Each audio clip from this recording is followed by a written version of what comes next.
Shalom, everyone. I want to first thank Rabbi Shapira for giving me this opportunity to speak to you at this special time of Shavuot. This is not going to be a message about a lot of theology or hidden secrets. I just want to speak to you heart to heart. You know, sometimes in our lives, we feel like we are in the zone. Everything's going really well. We know we're doing what we're created to do. Everything flows. We've got energy. We know we are in God's will. We are in the zone. Well, a few years ago, when I was preparing for Sukkot, Rabbi Shapira had invited several of our students to our home, and I was really excited, but I was also stressing over getting everything prepared. Well, a couple of nights before the big day, I had this amazing dream where I was bustling around in my home and I was, hurrying in our apartment, and I looked down at myself. I was clothed in the most beautiful white wedding gown. And I got the message immediately. God reminded me that what I was doing was indeed preparing for my wedding day when Messiah would marry all of Israel. And I was a part of it. I was in the zone. Well, shortly after, unexpected difficulty came. It often seems to work this way. And sometimes during these times, we slip out of the zone. How do we get back? Well, we have to return. Shuvu. A year ago, COVID-19 invaded our lives. And then came the lockdowns and restrictions on freedom. It became more difficult to do mitzvot, commandments, that were so easy to do before. No longer could we have guests for Shabbat or the holy days. There were no tourists to invite to our home. Isn't it interesting that the word Mitzrayim, which means Egypt, comes from the word Tsar, which means restriction, narrow, trouble. COVID-19 put us all into a narrow, restricted place filled with troubles. Well, we moms know how difficult it is to birth a baby. The birth canal is narrow, and pushing out a baby is very painful. It's messy. Yet, metaphorically speaking, there is a way to birth this baby, I'm talking of the Geulah, and to keep our wedding gowns spotless, pure, and white in the midst of this mess. The answer, my friends, is a mitzvah, a commandment. The Torah is known as a kele, a tool to bring the light of Mashiach to our world. In Pirkei Avot 4:2, one of our sages, Ben Azai, says, run to do an easy mitzvah and flee from sin, since one mitzvah leads to another mitzvah. You know, in times like this, we simply need to go from one mitzvah to another and then to another after that. This is how we get back into the zone. And I strongly suggest that the easiest ones to do are the ones we do for our brother or sister or family. The mitzvot we do in this restricted and narrow place, with all its pain, trouble, and sorrow, are preparing you and I for the night of the bride. As I began preparing for this message, I was struck by the similarity between the word kele and the word kala. Kele means vessel or tool, and kala means bride. There's only one Hebrew letter that is different in each word. It's the letter Yud in Kele and the letter He in Kala. The letters Yud and He spell Yah. The first two letters of the Tetragrammaton, which is the holy name of Hashem. Yud He is said to be the name of God in the upper world or heaven, and Vavhe is his name in the lower world or earth. Simply to say this, our purpose is to unify his name above with his name below. In practical, simple terms, this means that our purpose on this earth is to unify heaven with where we are on the earth through our actions, through the mitzvot. I believe this teaches us that there's a close relationship between Kele and Kala. You know, we are each a vessel, a Kele, created to be filled up with Hashem's light, his goodness, his love, his forgiveness, mercy, and kindness.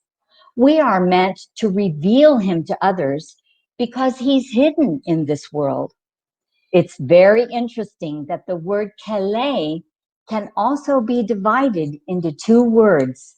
The letter Kaf, which is a preposition meaning like, and Li, which means me. Kele means like me. God is saying to us, as his vessel, be like me.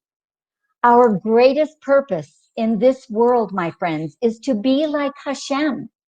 Genesis 1:26 teaches this, that we are meant to be his shadow, to imitate him, to represent him, so that other people can see what he is like. We are to be kind like him, to be full of grace and forgiveness like him. We are to love others and bestow acts of kindness on them like he does with us.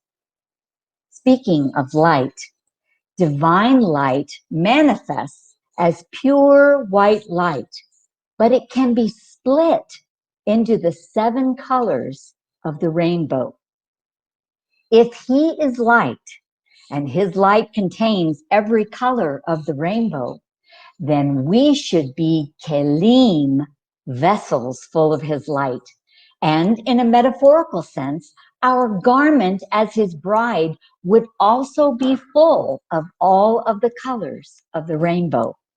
Now, here I'm not speaking of us as individuals, but as a unit, as one people, one neshama, one soul, one bride called Israel. The garment of the bride is pure white light that contains all the many colors of the rainbow. When our actions imitate our Father in heaven, when we love and do acts of loving kindness for one another, we are wearing our beautiful garment. We are reflecting the light inside us to the outside. This is how the bride prepares herself for her wedding with Messiah. Well, let's turn to the scriptures for a moment and see what our sages have to say about these garments. In Isaiah 52, verses 1 through 2, it says, "Awake, awake, put on your strength, O Zion, put on your beautiful garments. O Jerusalem, the holy city, from now on there shall no more come into you the uncircumcised and the unclean. Shake yourself from the dust, arise and sit down, O Jerusalem. Loose yourself from the bonds of your neck, O captive daughter of Zion." Notice that the verse begins with "put on your strength, O Zion." What is Zion? Zion. The Malbim was a Russian-born rabbi who lived in the 1800s. He says the words "put on your strength, O Zion" refers to the inner strength of the city, meaning Jerusalem, which is the glory and splendor of the temple, the priesthood, the Sanhedrin, and the kingship within it. But in Jerusalem, which is the wholeness of the city, he continues, here resides the outer garments, the clothes of glory, which are wealth, and a populous people. Here, the Malbim means that in the rest of the city beyond the Temple Mount are the people, symbolized by the outer garments. Her inner garments, her strength and beauty, are the temple, the priesthood, the Sanhedrin, and the kingship, of course, Messiah. So we see that Zion is Jerusalem, the holy city, but Zion is also the people, the inhabitants who live in the holy city, including the priesthood and the Sanhedrin. These are aspects, of course, of the government, but they are each made up of righteous people. Of course, the kingship refers to Mashiach ben David, but there is no king or kingdom without the people who serve him. Therefore, Zion is Messiah, Jerusalem, and all the righteous people who reside in the holy city. They are all in perfect achdut, unity, and together they all make up the beautiful garments of Zion. These beautiful metaphors are meant to remind us who we are called to be. Jerusalem, the temple, the priesthood, the Messiah, and the daughters and sons of Zion are one. We are the people of Zion, Jew and Gentile. We are all one bride in Hashem's eyes, and each of us adds our uniqueness to this beautiful garment. We are the many colors of the bride of Israel. Well, there's one final verse that summarizes who we are called to be. It is found in Song of Songs, Shir HaShirim 1, verses 6 through 8. And Rabbi Shapira talks about this in the COVID-19 book on page 433. A woman asked the shepherd, Messiah, where he pastures his flock. He answers, if you know not, O most beautiful among women, go your way forth by the footsteps of the flock and pasture your kids besides the shepherd's tents. If we back up to verse 6, she says to him, gaze not upon me, for I am dark because the sun has blackened me. Rashi explains the meaning of her words. She's saying, I became a worshiper of other gods, and my own vineyard, meaning my God, I did not keep. She believes she is not worthy to be with the shepherd's flock. And as Rabbi says in his book, she makes excuses and avoids the wedding. We, especially of the nations, may feel this way. We often wonder, can we really be the bride? As Rabbi writes, the Kala needs much healing. Amazingly, the shepherd tells us exactly what we are to do for our healing in verse 8. We are to follow Bikveh in the footsteps of the sheep and graze our kids by the tents of the shepherds. If we look closely at the Hebrew, we will see that Yaakov's name is in the middle of the word. This is a huge remez, a clue, teaching us we must take on a new identity and attach ourselves to Yaakov. And who are the shepherds' tents?